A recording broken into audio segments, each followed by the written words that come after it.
वक्फ संशोधन अधिनियम 2025 को लेकर दरगाह शरीफ अजमेर की खादिमों की संस्था अंजुमन सैयद जादगान खुदामी ख्वाजा साहब ने मंगलवार को एक अहम प्रेस वार्ता की।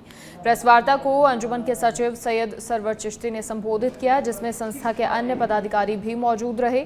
सैयद सरवर चिश्ती ने कहा कि सरकार की ओर से लाया गया ये संशोधित वक्फ कानून मुस्लिम समुदाय को टारगेट करता है और इससे उनके धार्मिक और सामाजिक अधिकारों का हनन होगा। उन्होंने आरोप लगाया कि कुछ समुदाय विशेष के लोग सरकार की चापलूसी कर रहे हैं, जो कि पूरे मुस्लिम समाज के हितों के खिलाफ है।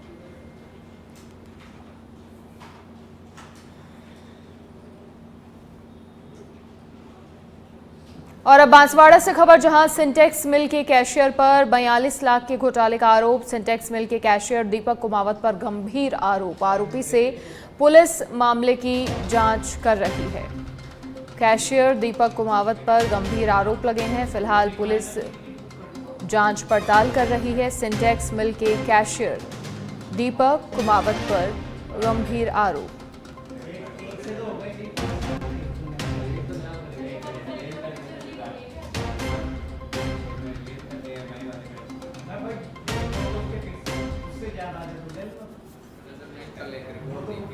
वहाँ पे उनके दीपक कुमावत नाम का एक कैशियर है जो उनके केस से संबंधित सारा कार्य करता है। हेड कैशियर है ये।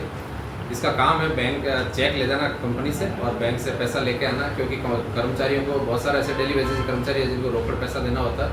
तो इस वजह से कंपनी में करीब करीब महीने में 1 से सवा करोड़ रुपया रोकड़ आता है। इसी दौरान उसने इस चीज़ का पूरा फ़ायदा उठाया और 20-20 लाख रुपए के 2 चेक इसने बैंक से कैश करवाए और वो 20-20 लाख रुपए इसने मतलब वापस लाकर कंपनी में जमा नहीं करवाए और अपने निजी प्रयोग के लिए काम में ले लिया। जब इसको वापस ऑडिट हुई विभागीय तो उसमें करीब 42 लाख रुपए दीपक के पास होने चाहिए थे, लेकिन उसमें नहीं हुए और उसने अपने निजी कार्य के लिए उसको खर्च कर दिया। इस संबंध में अनुसंधान कर रहे हैं, दीपक को डिटेन किया है। सर ये अभी हम इसका रिकॉर्ड चेक कर रहे हैं। ये करीबन नवंबर से इनके चल रहा है और ऐसा भी अभी प्रथम दृष्टि ऐसा आया कि ये कोई गेमिंग जो ऐप है उसमें सट्टे में पैसे इसने ये लगाए हैं। जालौर के रानीवाड़ा में मारवाड़ का प्रसिद्ध सेवाड़िया अपेश्वर पशु मेले का शुभारंभ ध्वजारोहण के साथ हुआ। मेले में आए अतिथियों ने ध्वजारोहण के साथ बैलों के जोड़े की पूजा अर्चना कर पशु मेले को शुरू किया। वहीं मेला के साथ पशु मेले का परिचय दिया और साथ ही मेले में एसडीएम सुनील कुमार रावत, मानवेंद्र सिंह समेत कई लोग शामिल हुए। मेले का परिचय तो 1952 में ये मालम सिंह जी के द्वारा चालू किया गया था, बड़गांव ठाकुर साहब लेट। और उसके बाद पंचायती राज का जब गठन हुआ तो इसको पंचायती राज को हैंड ओवर कर दिया था मेले की ज़मीन के साथ। उसके बाद पंचायती राज चला रहा है इसको पंचायत समिति रानीवाड़ा। तो ऑलमोस्ट 52 के बाद से लेके 57 के आसपास जब हुआ ये, तो इट्स बिन 60 ऑलमोस्ट 65 साल से 65-70 के आसपास। धीरे धीरे क्रेज़ कम हो रहा है। जब से हमारा बोर्ड आया है हमने एक तो ठेका प्रथा बंद कर दी, जिसको पूरे मेले को ठेके में दे देते थे। तो पूरी दुकानों के किरायों से लेके लाइट की व्यवस्था से लेके सब वो करा। ये हमारा बोर्ड आने के बाद हमने इसको बंद किया। और जैसे बाकी मेडिकल टीम हॉस्पिटल की तरफ से एक स्टॉल है उनका, डेयरी का अपना स्टॉल है दूध और उसकी व्यवस्था के लिए। और वेटनरी हॉस्पिटल के डॉक्टर्स दवाइयों के साथ यहीं है, काउंटिंग वगैरह भी देख रहे हैं। पुलिस प्रशासन भी यहाँ है। तो लगभग अब तक व्यवस्था हो चुकी है काफ़ी और कुछ एक दो और दिन अब में सिरोही के स्वरूपगंज से खबर है, जहां 4 लेन हाईवे पर बीच सड़क पर ट्रकों की पार्किंग उडवारिया टोल प्लाजा के दोनों तरफ ट्रक पार्क किए जा रहे हैं। अवैध पार्किंग से वाहन चालकों को बड़ी परेशानी हो रही है। एलएनटी के कार्मिक और एनएचएआई के कर्मचारी मूक दर्शक बने हुए हैं, जिसके चलते कई बार टोल प्लाजा के पास दर्दनाक हादसे हो चुके हैं। 4 लेन हाईवे पर बीच सड़क पर ट्रकों की पार्किंग। अवैध पार्किंग से वाहन चालकों को परेशानियों का सामना करना पड़ रहा है। एलएनटी के कार्मिक और एनएचएआई के कर्मचारी मूक दर्शक बने हैं। खबर दौसा की सिकराय से है, जहां सिकंदरा के शहीद स्थल पर 20 दिन से राजस्थान एम्बेसी युवा के अभ्यर्थियों का धरना जारी है। इस दौरान धरने पर बैठे अभ्यर्थियों के सरकार अभ्यर्थियों ने सरकार के खिलाफ जमकर नारेबाजी कर प्रदर्शन किया। वहीं अब अभ्यर्थियों का कहना है कि रीट भर्ती 2018 में 372 नियुक्ति, शहीद रूप नारायण के आश्रित को नियुक्ति और 1252 का स्थायीकरण सहित विभिन्न मांगों को लेकर धरना दिया जा रहा है।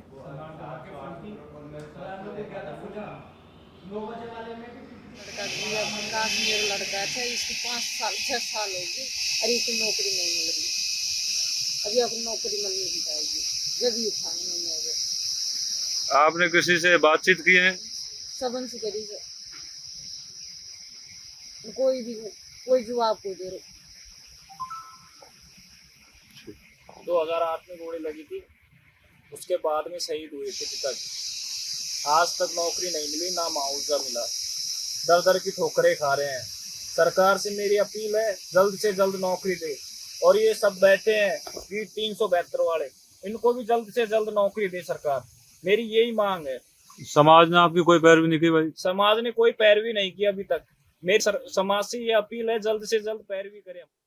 जैसलमेर जिले के विश्व विख्यात मातेश्वरी तनौट राय माता मंदिर में अभिनेता सनी देओल पूजा अर्चना करने पहुंचे। मंदिर में पहुंचने पर योगेंद्र सिंह राठौड़, उप महानिरीक्षक सीमा सुरक्षा बल ने उनका स्वागत किया। इसके बाद विधिवत रूप से तनौट माता के दर्शन और पूजा अर्चना की गई। अपनी आगामी फिल्म की सफलता के लिए प्रार्थना की।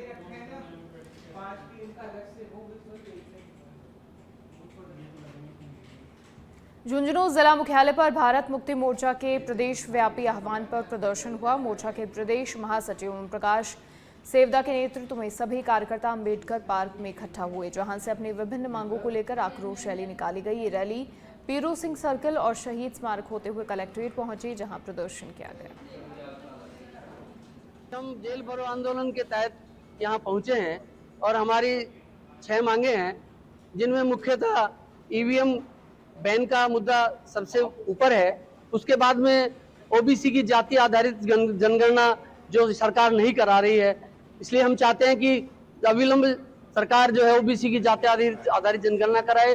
तीसरा जो मुख्य मुद्दा है हमारा ईवीएम हटाने का, महापुरुषों का जो अपमान है ये हम नहीं सहेंगे। और एक बोध गया जो बुद्ध विहार है उस पर अन्य धर्मावलंबियों का उस पर कब्जा है, इसलिए वो कब्जा हटा करके बीटी एक्ट 1949 को अविलंब रद्द किया जाए और बौद्धों को सौंपा जाए। और वो बौद्ध विहार है, उनका मुख्य विरासत जो मूल विरासत है उसके मुख्य रूप से बौद्धों को वो सौंपी जाए। आज हमने झुंझुनू स्थित अंबेडकर पार्क से चल करके पीरू सिंह सर्किल होते हुए हम यहाँ कलेक्ट्रेट तक रैली निकाल करके पहुंचे हैं। शांतिपूर्वक हमने संविधान के रूप में संविधान को मानते हुए। टोराभीम में ग्रामीणों ने शंकरपुर डोरका को ग्राम पंचायत झाड़िसा में शामिल करने का प्रस्ताव का विरोध किया है। शंकरपुर डोरका झाड़िसा से लगभग 6 किलोमीटर दूर स्थित है। ये गांव शुरू से ही ग्राम पंचायत नोंगल लाट का हिस्सा रहा है। ग्रामीणों ने बताया कि झाड़िसा तक जाने के लिए कोई सरकारी यातायात सुविधा उपलब्ध नहीं है, इससे उन्हें काफ़ी परेशानी का सामना करना पड़ेगा। उन्होंने चेतावनी दी है कि अगर शंकरपुर डोरका को झाड़िसा पंचायत में जोड़ा गया तो वो पंचायत चुनाव का बहिष्कार करेंगे। ग्रामीणों ने एक वैकल्पिक प्रस्ताव रखा है। उनकी मांग है कि शंकरपुर डोरका भूरा, दंगनकापुरा और मिल्कीपुरा को मिलाकर एक नई ग्राम पंचायत बनाई जाए। ये चारों गांव एक दूसरे की सीमाओं से जुड़े हैं। और अब कोटा से खबर, जहां एमबीएस अस्पताल में कार्यरत ठेका कर्मचारियों ने 2 घंटे का कार्य बहिष्कार किया। ठेके कर्मचारियों को समय पर वेतन नहीं मिलने पर आक्रोशित हैं। ठेका कर्मचारी एमबीएस अस्पताल में नारेबाजी का विरोध जताया। वेतन का भुगतान नहीं होने पर उग्र आंदोलन की भी चेतावनी।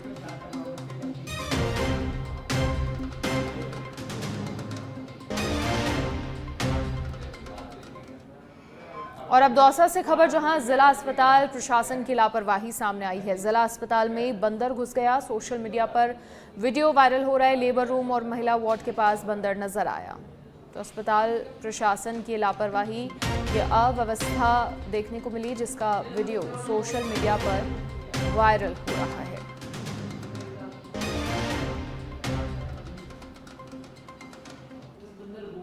और अब जयपुर से खबर, जहां परकोटे में 19 कमर्शियल कॉम्प्लेक्स को सील करने से जुड़ी बड़ी खबर।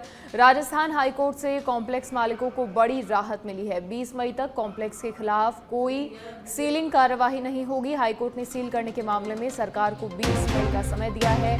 जस्टिस इंद्रजीत सिंह और जस्टिस मनीष शर्मा की खंडपीठ ने आदेश दिए हैं। राजस्थान हाईकोर्ट ने ही 25 फरवरी को सील करने के आदेश दिए थे। 25 फरवरी 2025 को खंडपीठ ने निगम को आदेश दिए थे। सभी 19 कमर्शियल कॉम्प्लेक्स को सील करने के लिए आदेश दिए गए थे। कॉम्प्लेक्स मालिकों की ओर से वरिष्ठ अधिवक्ता माधव मित्र ने पैरवी की। हाईकोर्ट से मानवीय आधार पर कॉम्प्लेक्स मालिकों को कुछ समय देने का अनुरोध किया गया।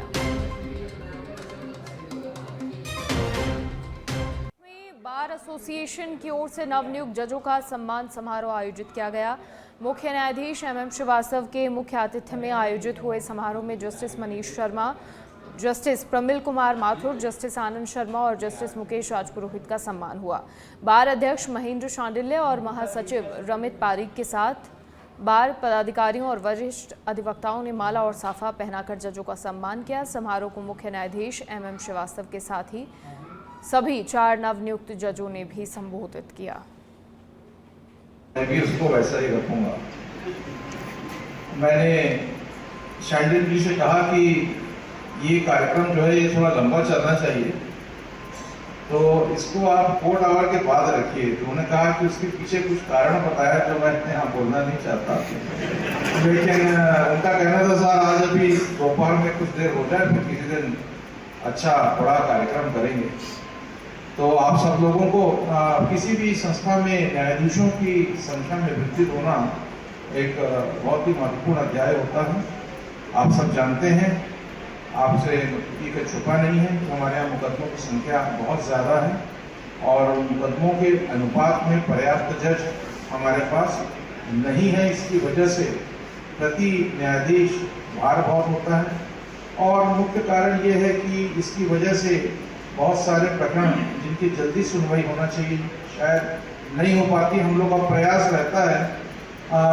मैं कहूँगा कि हमारे यहाँ हमने कुछ न्यायाधीश अभी वर्तमान में हमारे यहाँ बहुत जल्दी नियुक्त हुए हैं और निश्चित रूप से ये जो न्यायाधीशों की संख्या में जो बढ़ोतरी हुई है उससे हम लोगों को पूरे संस्था को बहुत लाभ पहुँचेगा। और सबसे बड़ी बात यह है कि इससे जो लिटिगेंट्स हैं, जो हमारे बेनिफिशियरी हैं, हम सबको सिस्टम का हिस्सा है, लेकिन इस सिस्टम का जिसको लाभ मिलने वाला है वो तो लिटिगेंट्स ही हैं, तो सब हम उनके लिए सोचते हैं ज़्यादा।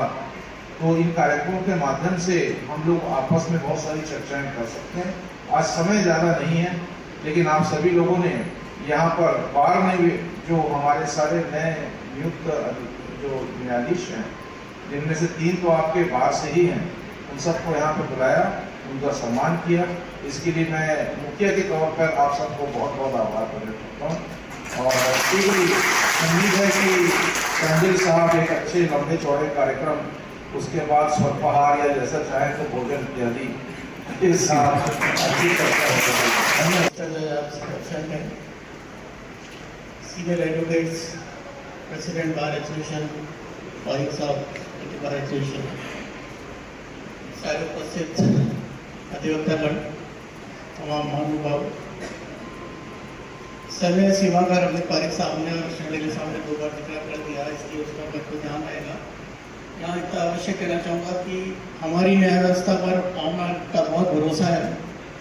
बार और बेंच का कर्तव्य है कि हम हमारे डेडिकेशन ऑफ वर्क और अपने आचरण और अपनी ईमानदारी से उस भरोसे को कायम रखें और इसको मजबूती प्रदान करें। धन्यवाद, आपने यहाँ बुलाया, हमारा सम्मान।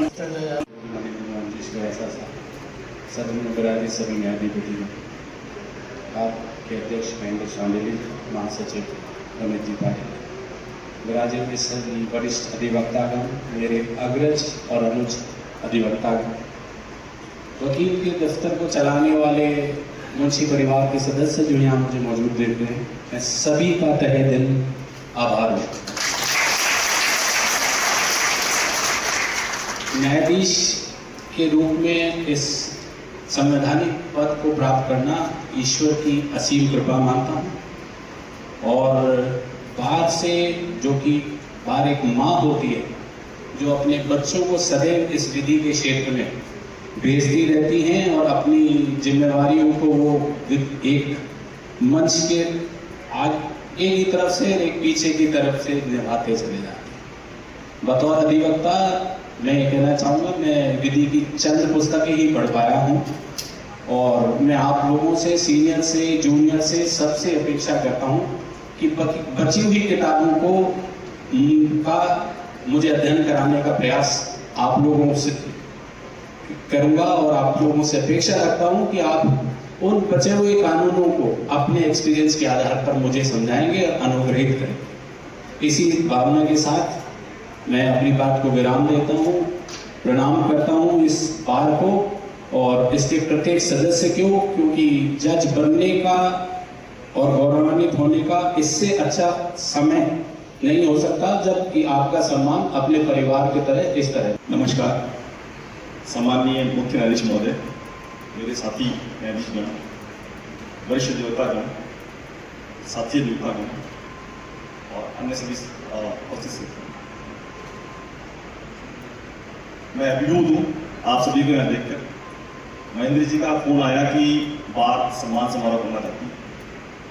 मैं 30 साल से बार में था, आप लोगों के साथ में वकालत की है, तो बार का सम्मान समारोह से ज़्यादा मेरे लिए स्नेह मिलन समारोह है। आप लोगों ने बुलाया, इसका बहुत बहुत आभारी हूँ। और जहाँ तक बात है, मुझे भी ईश्वर की कृपा से ही ये अपॉर्चुनिटी मिली है और आप लोगों के सकारात्मक सहयोग और सक्रिय योगदान से ही जिस उद्देश्य से न्यायाधीश बनाया जाता है वो पूर्ण हो सकेगा। तो आप लोगों से सहयोग की अपेक्षा है। पुनः मैं कोटि Specifically the captain of our team, the Chief Justice Srivastava sir, my respected brothers, seniors. अभी जैसे आपने बताया है कि जो पॉपुलर थे बाहर में उन सबका स्पीच हो गया, अब मेरा स्पीच का बारी आई है। जब खबर मिली कि आज बाहर का प्रोग्राम है, ये इसने वो एक पेपर बना के दिया, सर ये बोलना है। मैंने कहा जब घर में जा रहे हैं, परिवार में कुछ बात करनी है तो कागज की क्या जरूरत, जो मन में आए वो बोलेंगे और मन में। आई थैंक्स सर सांडिल्य जी जिन्होंने मेरे को यहाँ बुलाया है और बार में आना हमेशा एक हर्ष का विषय रहता है, स्पेशली जब बार से आप बेंच में आते हैं तो ये एक हर्ष का विषय रहता है। 28 मार्च को वोट सेरेमनी हुई, उसके बाद जो पेपर हाथ में आते थे, उससे पहले ये था अधिवक्ता थे जितना बोलेंगे उतना ठीक है, पर अब जो ये है कि सुनने की बारी आई है, तो ये अधिवक्ता वाला जो एपिसोड है जो बोलने वाला था वो 28 मार्च को खत्म हो गया। फिर भी मैं आप सबका बहुत बहुत धन्यवाद करता हूँ, आपने बुलाया।